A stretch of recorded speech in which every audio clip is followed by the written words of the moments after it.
kebaikan yang jelek itu akan dibalas oleh Allah Subhanahu wa taala itu dengan tidak akan dikurangkan dan tidak akan dilebihkan balasannya itu apabila perbuatan jelek. Tapi apabila perbuatan baik akan dibalas oleh Allah Subhanahu wa taala dengan dilipat gandakan sesuai dengan anugerah Allah Subhanahu wa taala. Terus al-wudu'u yukafir, sesungguhnya wudu itu bisa menghapus dosa-dosa kecil kita. Dan yang dimaksud oleh ulama menafsirkan bahwasanya wudu itu benar-benar akan menghapus dosa-dosa kecil kita apabila setelah wudu kita meneruskan dengan sholat sunnah syukur wudu. Jadi setelah berwudu kita dianjurkan untuk melaksanakan sholat wudu agar dosa-dosa kecil kita diampuni oleh Allah Subhanahu wa taala. Orang yang akan langsung masuk surga tanpa hisab yaitu mukmin muttaqin, orang mukmin yang bertakwa. Tetapi diingatkan lagi, laisa ahadun yadkhulul jannah bi amalihi. Tidak ada seseorang yang masuk surga itu dengan amalannya. Misalnya dengan puasanya atau dengan zakatnya atau dengan amalan-amalan baiknya. Tetapi orang akan masuk surga itu dengan atas karunia dan izin dari rahmat Allah Subhanahu wa taala. Jadi ku kersaning Allah kumaha Allah gitu. Aya nu gawe dosa wae tapi asup surga kumaha Allah gitu. Nah, jadi tidak bisa gitu. Orang itu meyakinkan saya mah rajin puasa bakal masuk surga, enggak belum tentu juga, karena masuk surga itu adalah semuanya atas izin dari Allah Subhanahu wa taala, rahmat Allah. Amal yang akan diterima yang pertama syaratnya harus mendasar iman kepada Allah Subhanahu wa taala. Yang kedua harus benar-benar melaksanakan amal tersebut sesuai dengan syarat dan rukunnya. Dan yang ketiga harus dengan ikhlas. Tiga syarat itulah yang harus dilakukan apabila segala amal kita ingin diterima oleh Allah Subhanahu wa taala. Selanjutnya kita harus tajdidul wudu. Tajdidul wudu itu maksudnya adalah melaksanakan wudu meskipun kita merasa wudu kita itu belum batal. Misalnya setelah sholat maghrib sampai isya, pas isya kita masih punya wudu, tapi lebih bagus lagi kita tajdidul wudu, mengulangi wudu kita. Selanjutnya ada dosa besar. Dosa besar yang pertama adalah syirik, kedua sihir. Terus ada yang namanya sihir istihdamat. Sihir istihdamat itu adalah sihir yang menghodimkan jin, nyuruh jin. Terus yang ketiga membunuh orang mukmin tanpa hak.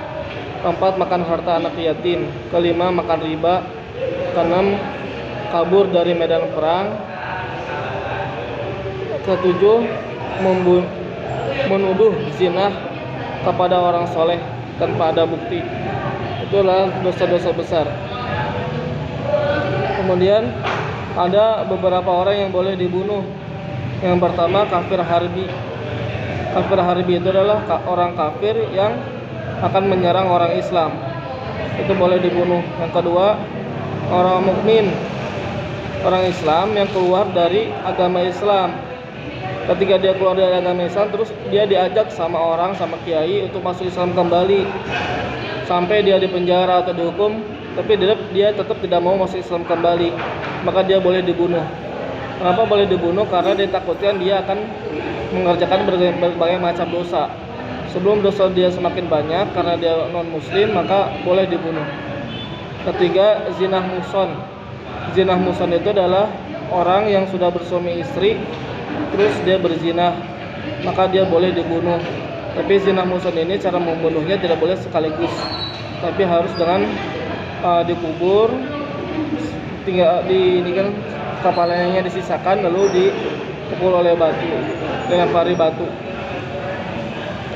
Ya, kita harus, dan ya, kalau dalam kitab Safinah ada tambahan dari kitab Safinah, orang yang boleh dibunuh itu adalah tarikus shalah, orang yang suka meninggalkan sholat. Orang yang suka meninggalkan sholat di sini boleh dibunuh. Kenapa? Karena siksaan orang yang meninggalkan sholat itu sisanya adalah 80.000 tahun di akhirat, di neraka. Maka daripada orang tersebut banyak sisaannya, boleh dibunuh agar tidak terlalu banyak sisaannya. Itu dari KJ Ade. Kemudian dari KJ Marfu ada sumber-sumber akhlak buruk. Sumber-sumber akhlak buruk yang pertama adalah mewah dalam makanan. Selalu ingin mewah dalam makanan, makan yang paling mewah pokoknya mah. Yang kedua, terlalu berlebihan berbicara, terlalu banyak ngomong. Ketiga yaitu marah. Keempat, iri, susah lihat orang lain senang, senang lihat orang lain susah gitu. Yang kelima, kikir atau pelit. Ya, kikir atau pelit ini dia dikategorikan dengan hubul mal, cinta dengan harta, selalu cinta dengan harta. Patokannya kikir pelit di sini, dia tidak mau mengeluarkan kewajiban seperti zakat. Zakat kewajiban, dia tidak mau mengeluarkan zakat, maka dia termasuk ke dalam kikir. Keenam, dia cinta kedudukan. Ketujuh, dia cinta dunia, hubu dunia. Kedelapan, dia itu sombong. Sombong itu menolak kebenaran. Dinasihati dia nggak mau, maka dia sombong. Kesembilan, bangga dengan dirinya sendiri, yaitu ujub. Dan yang ke-10 adalah riya. Itu adalah 10 sumber akhlak yang buruk. Akhlak buruk itu banyak, sumber-sumbernya ada 10. Akhlak buruk banyak, tapi sumbernya itu ada 10. Ilmu sumbernya akhlak. Maka orang tidak akan bisa berakhlak dengan baik kalau dia tidak punya ilmu. Orang yang selamat menghadap Allah ketika di akhirat itu hanya orang-orang yang hatinya bersih atau qalbun salim. Keselamatan yang mutlak hanya dapat dicapai dengan hati yang bersih. Wan najahu fi husnil khuluqi. Keselamatan itu hanyalah pada akhlak yang baik.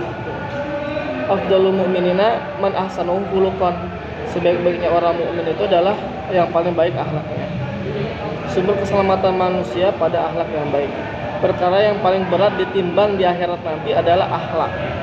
Tetapi ingat, meskipun perkara yang paling berat ditimbangnya itu adalah akhlak, dengan catatan telah mengerjakan semua kewajiban-kewajiban yang ada. Tapi tetap akhlak yang paling berat ditimbangnya. Misalnya ada dua orang, yang satu sering baca Quran, sering puasa sunnah, tapi akhlaknya kurang baik.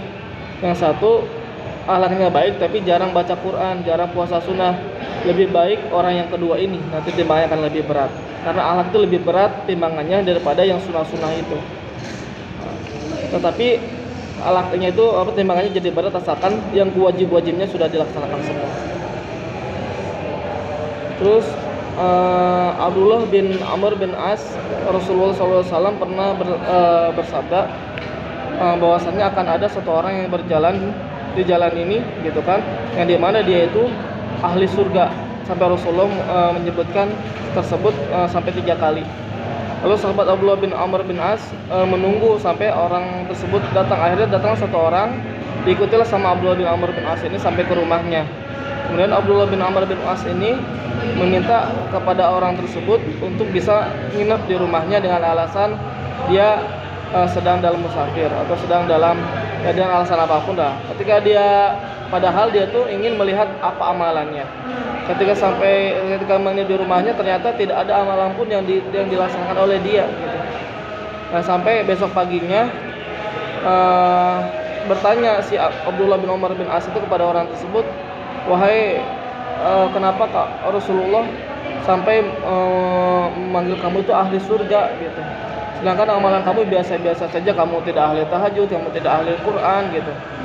Terus dia menjawab, lah inilah saya seperti ini gitu. Oh gitu. Ya udah saya pamit pulang. Nah, ketika dia pamit pulang udah sampai pintu rumah orang itu, dipanggil lagi si Abdullah bin Umar bin As ini. Ya Abdullah, mari sini. Aku seperti ini karena aku mempunyai akhlak yang baik. Oh, ini berarti ini yang menjadikan bahwa kamu itu adalah ahli surga. Maka akhlak yang baik itu bisa menjadikan kita ini menjadi ahli surga. Tambahannya, akhlak yang baik itu hablum minanas. Jadi kepada manusia berehan gitu kan, suka memberi, itu termasuk adalah akhlak yang baik. Itu dari KJ Marfu. Oh belum. Bisa dari Kiai Haji Ma'ruf, akhlak yang baik adalah akhlak Allah, menurut sifat-sifat Allah. Misalnya Allah tuh Rahman Rahim, maka kita juga harus mengasih, kita juga harus penyayang gitu. Tetapi ada sifat Allah yang tidak bisa kita tiru. Misalnya sifat Allah itu al-mukabbir, al-mutakabbir gitu kan. Allah itu maha sombong ya. Pantas Allah sombong tapi kita tidak bisa sombong. Tapi ada beberapa sifat Allah yang bisa kita tiru gitu agar kita ini mempunyai akhlak yang baik. Terus tanyanya dari Kiai Abun. Dari Kiai Haji Abun, pesan dari Kiai Haji Abun yang pertama adalah kita itu harus bahagia kalau melihat orang lain bahagia, dan kita tuh harus sedih kalau teman kita itu sedih gitu. Jadi ketika teman kita bahagia, kita harus ikut bahagia.